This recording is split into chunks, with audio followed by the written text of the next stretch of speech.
Vamos a conversar esta noche por un tema que es la pintura. La pintura en la Alta Edad Media.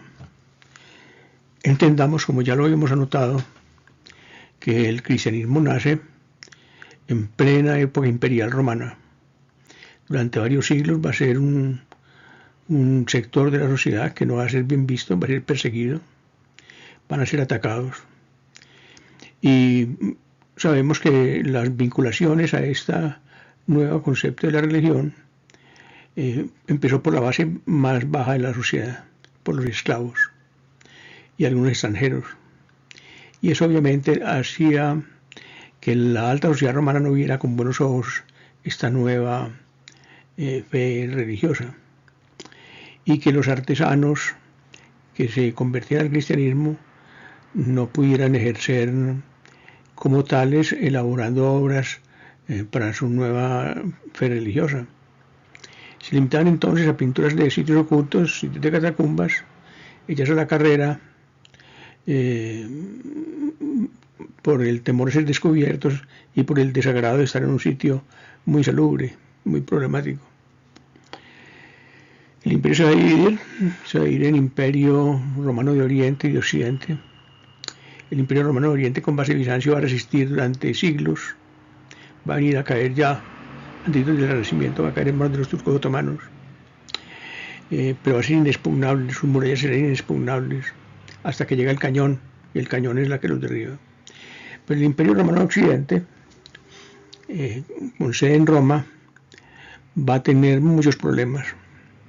Va a ser pobre, el desarrollo urbano se va a parar, la gente se va para el campo, porque las ciudades no ofrecen garantías de supervivencia, son muy caras, muy problemáticas, y va a estar sometida a frecuentes saqueos por las tribus del oriente, del occidente, del oriente de Europa. Entonces, esto hace que no pudiera un buen desarrollo del arte de la pintura. Y en cambio en Bizancio había seguridad, había dinero, era una ciudad muy rica, estaba localizada en un enclave perfecto. El punto clave, toda la confluencia del Mar Negro y el Mediterráneo. Un punto pues, de comercio excelente, no podía ser mejor. Rico, defensivamente fuerte, militarmente fuerte.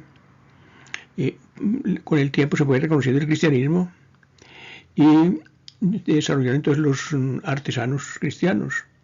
Ya se podían dar a conocer como tales y empezaron a hacer obras dedicadas a su nueva religión y abiertamente pues utilizando los recursos que conocían, y va a adquirir una característica propia. El mundo bizantino va a crear un arte, se puede llamar bizantino perfectamente, completamente independiente del occidente de Europa. Vamos entonces a mirar lo que pasó con la pintura, pero después de que el cristianismo es aceptado, después de que ha pasado toda esa parte de invasiones bárbaras, vamos a mirar qué es eso entonces.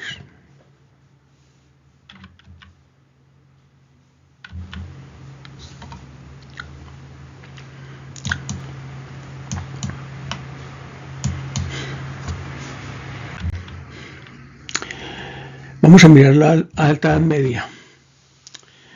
Eso para que ustedes lo lean. Pero es una historia muy curiosa. Es que el último emperador romano, llamemos entre comillas, pues que el emperador no tenía nada realmente. Fue un niño de 10 años. Por eso le decían Augustulo. Augustulo significa pues pequeñito. Parece ser que le perdonaron la vida y lo dejaron vivir, le dieron alguna pequeña propiedad donde viviera con su madre y se desaparece la historia. Ese podría marcar el comienzo del prerrománico en la Alta Edad Media. Bueno, entonces nos encontramos con una característica. ¿Qué arte se desarrolló durante este prerrománico y durante este periodo románico que pudiéramos calificar de arte cristiano, y es la miniatura. La miniatura es una de las grandes creaciones de la historia del arte. El libro miniado o libro hecho a mano en los monasterios por especialistas muy consumados, muy profesionales, con larguísimos años de práctica, van a desarrollar un nuevo tipo de arte. Es pintar básicamente sobre pergamino, que va a ser el material primordial para elaborar los libros iluminados. Se llaman iluminados porque tienen escenas y porque son pintados a mano. Y se llama miniado también por un material que se incluye en la elaboración de las pinturas. Entonces vemos este tipo de arte. Miremos, estos dos seres están a mitad de camino entre lo que es real y lo que es imaginario. Aquí esta especie de caballo o de grifo lanzando fuego por la boca no existe en la realidad, no hay ninguno en la realidad. Vemos una serpiente, una mujer probablemente. Miren la manera como se representa. El cuerpo no tiene anatomía clara, no corresponde a una forma anatómica humana. Es una puesta en escena donde se dice, bueno, pintámosla así, de esta manera. Y abajo una serie de soldados. No hay caras individuales, no hay posiciones individuales. Se repiten. Todos se repiten en la posición, en el gesto. Los rostros son los mismos. No hay fondo. Pero es muy bella este tipo de elaboración. Y esto va a ser básicamente lo que va a pasar. Se va a decorar, son decoradores. Van a desarrollar una caligrafía muy exquisita. Desde el Evangelio de Kells, también el libro de Kells, es del año 800 de la era cristiana aproximadamente. Va a haber dos cosas. Primero, la elaboración de mayúsculas. Una mayúscula puede ocupar una página entera. Segundo, la caligrafía, que es muy preciosa. Y tercero, como son encargos para la nobleza, para la gente más rica de su tiempo, que no sabe leer y escribir, entonces hay que narrarles el contenido. Básicamente son Biblias o libros de tema religioso. Hay que narrar el contenido mediante gráficas, mediante imágenes. Algo parecido como a los cómics. Uno puede seguir la historia por el dibujo. Vean la elaboración de esta mayúscula. Es absolutamente recargado, pero bellísimo. Pluma muy delicada. Inclusive posiblemente no pluma, sino algún tipo de pequeño objeto puntiagudo para desarrollar esta pintura. Un trabajo muy minucioso. Hay especialistas en hacer esto, otros en escribir, otros en pintar escenas. Y los scriptorium, que era como se le llamaba pues esta parte. Si ustedes ven El nombre de la rosa, basado en la novela de Humberto Eco, que se llama también El nombre de la rosa, no recuerdo el nombre del director de la película ahora, van a ver cómo funcionan estos scriptorium y el tipo de trabajo que hacen. Son muy profesionales, están todo el día trabajando en esto y se convierte en una fuente de divisas importante para los monasterios de la época. El libro de Kells, sigue el libro de Kells, el folio 27b. Vean la elaboración de los ángeles. Estos ángeles y estos son formas pues, que identifican los evangelistas.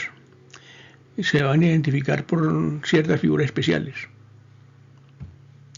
No corresponden a la realidad.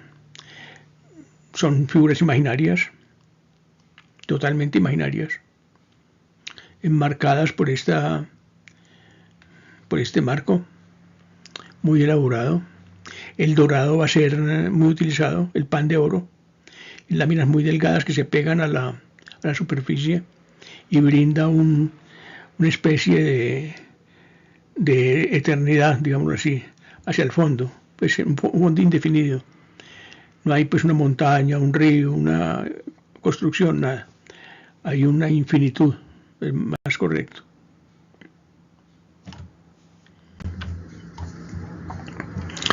El folio 292R del libro de Kells.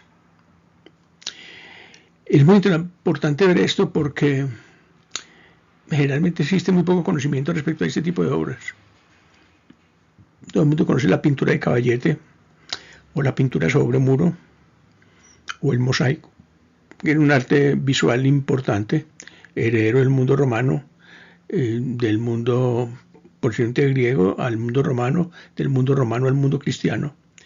Ya pues ya no se usa mucho, desafortunadamente, porque es muy bello, y esto pues no se usa en lo absoluto.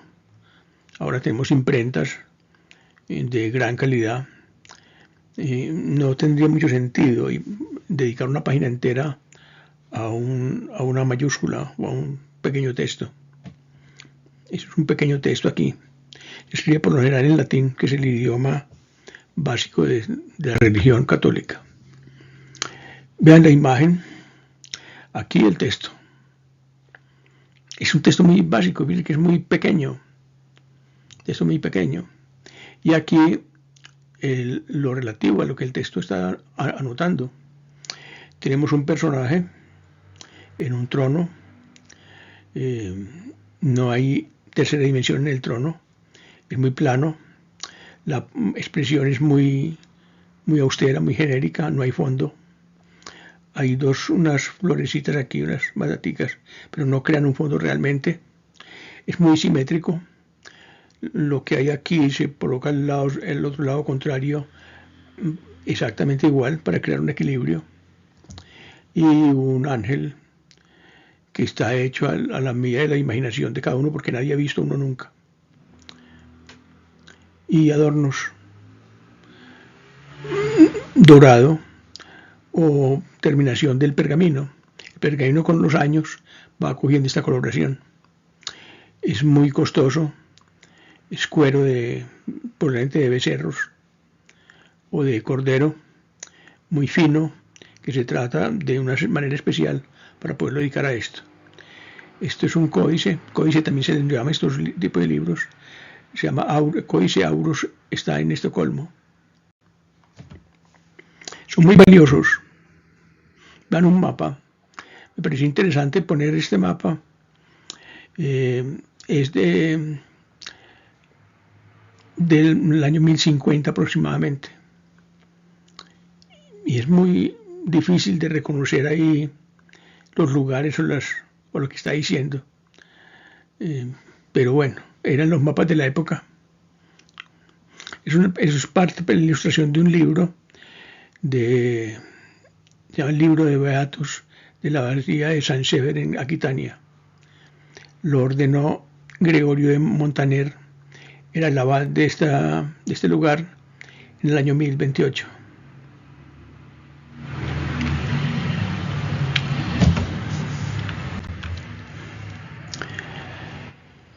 Recordamos el Apocalipsis de Babilonia. Era la ciudad capital del imperio persa durante mucho tiempo, que es incendiada por sus faltas, por sus pecados. Hay una obra de alguien llamado el Beato de Liébana, que llama El Juicio de Babilonia. Y aquí aparece un ángel y el fuego, vea cómo se señala el fuego. Esto es lo que representaría Babilonia, los arcos típicos del mundo islámico. Ya el Islam existe para esta época. Mutuamente se acusan los del Islam y los del cristianismo de infieles. Para el cristianismo los del Islam son infieles, para el Islam el cristianismo son infieles. Se luchan. Las cruzadas van a ser una larga lucha de varios siglos, de múltiples expediciones. Algunas van a tener éxito, otras van a fracasar, tratando de tomarse Jerusalén y convertir Jerusalén en una parte del mundo cristiano.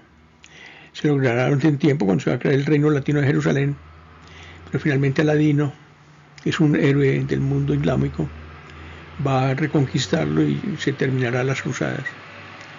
Y hoy pues eso está como un polvorín, pero lleva pues prácticamente toda su existencia de esa manera. Y el mosaico, que son pequeños pedazos de material, por el rocoso, o de cerámica fundida con colores específicos que se necesitan para elaborar esto. Pequeños sonidos, algo así como armar un rompecabezas. Muy complicado, muy bello, muy durable. En el mundo romano y griego existe, en vez del tapiz, y formando toda clase de dibujos, de escenas interesantes. Aquí tenemos un poquito más de profundidad. Aquí tenemos, esto está al otro lado de este muro, de esta parte del edificio, y esa muralla está en un tercer nivel. Después el dorado, que ya es el infinito.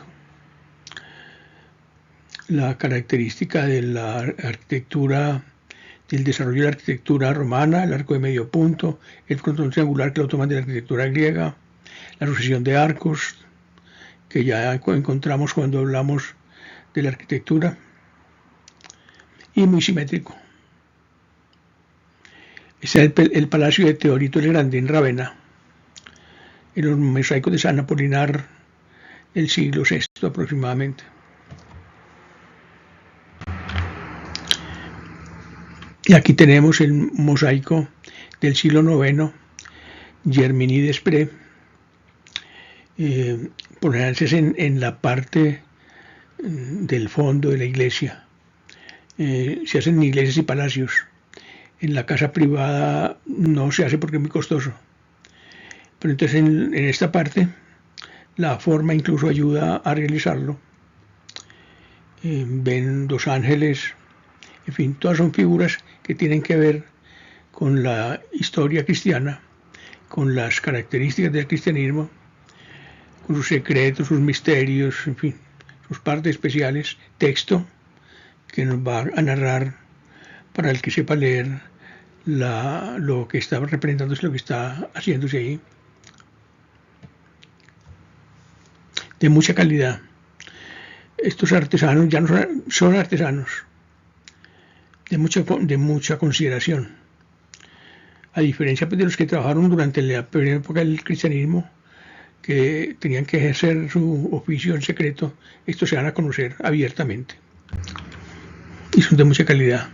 El libro de Armagh, manuscrito irlandés del siglo XI. Más sencillo, mucha más escritura, probablemente ordenado por alguien que no tiene pues una cantidad exagerada de dinero y sabe leer. Y aquí la mayúscula relativamente bien desarrollada, pero más sencilla, no como otras que vimos muy desarrolladas. Los evangelistas nuevamente, el texto se hace de esta forma, pues se buscan formas curiosas y formas especiales para hacer desde el libro de Armagh, que ya lo habíamos anotado.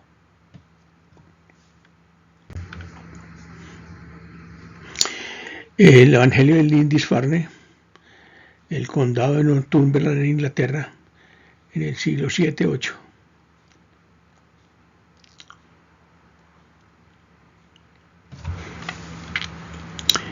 Esto es para disfrutar mirándolo. Ustedes tienen la posibilidad pues, de ver el video y parar y mirar todos los detalles que hay con calma. Vean la representación, la visión lateral del cuerpo, pero plano, completamente plano, girado hacia nosotros, pero completamente plano, sin volumen. Pero hay, digamos, un cierto avance, ¿no? Lo que distingue al evangelista, el animal que distingue al evangelista, tiene que no es claro que esté sentado realmente sobre un cojín, sobre una mesa o sobre un asiento, pero él se quiere dar la idea de que era así. La expresión facial es estereotipada, no es individualizada, no copia un modelo, no tiene alguien que está posando para hacer pasar por el personaje.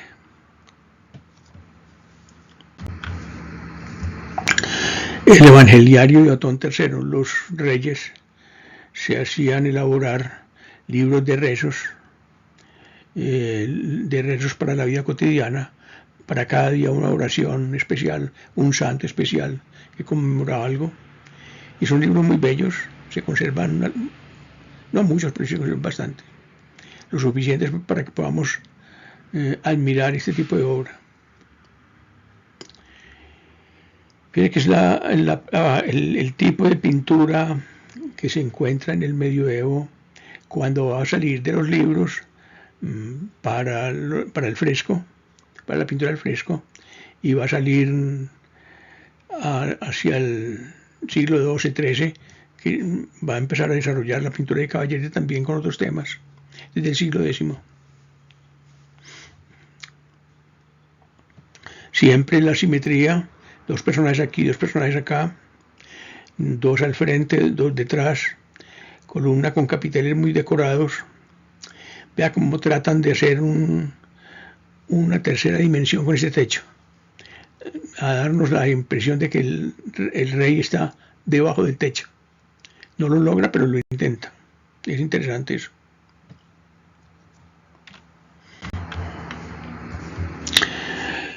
El Pontifical de San Edward, manuscrito irlandés, al menos anglosajón.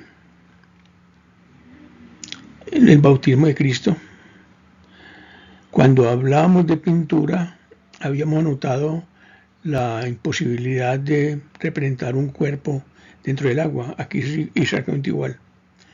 ¿Verdad? Que el agua forma, pues no es agua realmente, pero se entiende, ¿sí? Se entiende que eso es lo que quieren representar. Anatómicamente es incorrecto, totalmente incorrecto. En este cuerpo, ángeles, o sea, no se toma una escena natural. Pero cuando vemos el bautismo de Cristo, por ejemplo, de Andrea del Verrocchio, donde intervino Leonardo pintando los ángeles, sí vamos a encontrar una escena tomada del mundo real.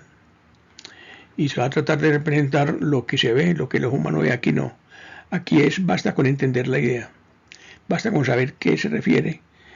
Ni al autor, ni a los que compran el libro, ni a los que lo ven, les importa que no represente la realidad física, sino que represente una idea, un concepto, una época histórica. El Evangelio de Evo, un dibujo muy tembloroso, todo parece temblar, el hombre escribiendo su texto. Fíjese que no hay escorzo en el atril. El atril lo está mostrando de frente, debía ser en escorzo. Hay algo de volumen en el cuerpo, hay una expresión de mucha angustia, casi de terror de lo que está haciendo, o de tristeza de lo que está haciendo, de lo que está escribiendo. Pareciera haber un horizonte lejano, un cielo tal vez, o un mar lejanos, y algunas figuras vegetales, algo de arquitectura.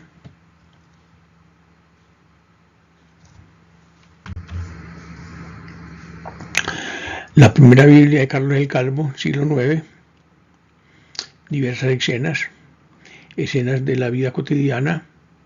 Mire que no hay proporción entre el personaje y la ciudad. Los hombres son más grandes que los edificios. Pero es que la proporción es una cosa que no les va a preocupar a ellos. Ellos van a estar preocupados por ese problema cuando llegue el siglo XII, XIII, de ahí en adelante. Para el siglo IX, que es esta obra, no hay esa preocupación.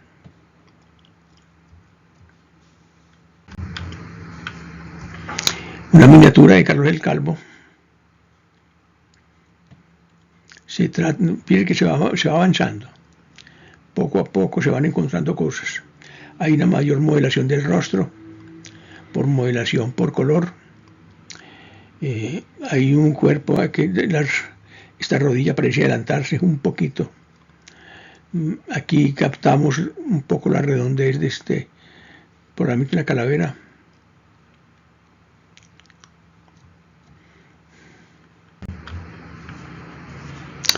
Carlos el Calvo también, la obra del 870 del siglo IX.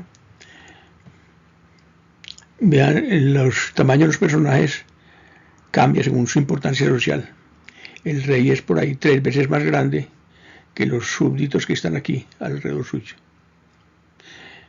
Este baldaquino es interesante porque se trata de representar al rey debajo del baldaquino y casi se logra realmente.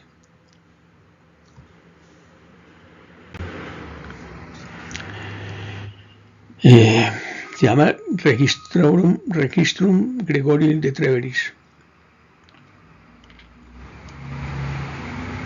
Interesante que el personaje se supone que está debajo de la edificación, pero si se pone de pie llega hasta el techo. Está sentado, se pone de pie llega hasta por acá, posiblemente. No logra estar dentro de la edificación.